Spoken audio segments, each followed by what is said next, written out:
விழுப்புரத்தில் சண்முகத்துக்கு எதிராக தெற்கு நகர செயலாளர் போர்க்கொடி தூக்கி இருக்கிறார். விரிவான விவரங்களை வழங்குவதற்காக செய்தியாளர் சிவச்சந்திரன் இணைகிறார். சிவச்சந்திரன், விவரங்கள். விழுப்புரம் அதிமுகவில் அதிமுக முன்னாள் அமைச்சரும் விழுப்புரம் அதிமுகவினுடைய மாவட்ட செயலாளருமான சண்முகத்திற்கு எதிராக அதிமுகவின் விழுப்புரம் தெற்கு நகர செயலாளர் பசுபதி எதிராக போர்க்கொடி கூட்டி தனது ஆதரவாளர்களுடன் தனியாக ஒரு கூட்டத்தை நடத்தி வரும் சம்பவம் அரசியல் வட்டாரத்தில் பெரும் பரபரப்பை ஏற்படுத்தியுள்ளது. அதாவது விழுப்புரம் மாவட்டம் பார்த்தீங்கன்னா அதிமுகவில் 6 தொகுதிகளை உள்ளடக்கிய மாவட்டமாக இருக்குது. தமிழகத்துல பல்வேறு மாவட்டங்கள் கட்சி ரீதியாக பிரித்து மாவட்ட செயலாளர் நியமிக்கப்பட்ட போதிலும் விழுப்புரம் மாவட்டத்தை பிரிக்க சண்முகம் தடையாக இருந்ததாக கூறப்படுகிறது. இந்நிலையில் தான் வருகின்ற இந்த சட்டமன்ற தேர்தலில் விழுப்புரம் தொகுதிக்கு சண்முகத்தின் ஆதரவாளரான குவலியனூர் தெற்கு ஒன்றிய செயலாளர் சுரேஷ் பாபு என்பவர் பெயரை பரிந்துரைத்ததாகவும் ஒருவருடைய கட்சி நிர்வாகி கூட்டத்திலே இவர்தான் வேட்பாளர் என்று அறிவித்ததாக கூறப்படுகிறது.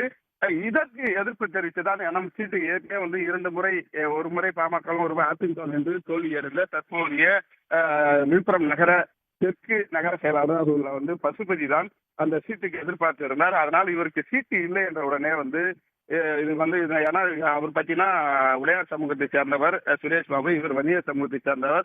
இதனால் தனக்கு சீட்டு கிடைக்காத இவர் இருக்கும் இடத்தில் மற்ற யாரும் வரக்கூடாது என்று சண்முகம் நினைப்பதாக கூறி சண்முகனுக்கு எதிர்ப்பு தெரிவித்துதான் தற்போது இந்த கூட்டமானது நகர செயலாளர் பசுபதி தலைமையில் அவருடைய ஆதரவாளர்கள் 200க்கும் மேற்பட்டோர் கலந்து கொண்டு இந்த கூட்டத்தில் தங்களுடைய கருத்தை தெரிவித்து வராங்க.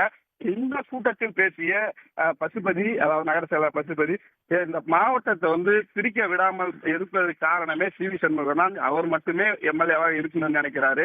மற்றவங்க யாரும் இந்த அதிமுகவில் எம்எல்ஏ வரக்கூடாது என்று திட்டமிட்டே அவர் செயல்படுகிறாரு.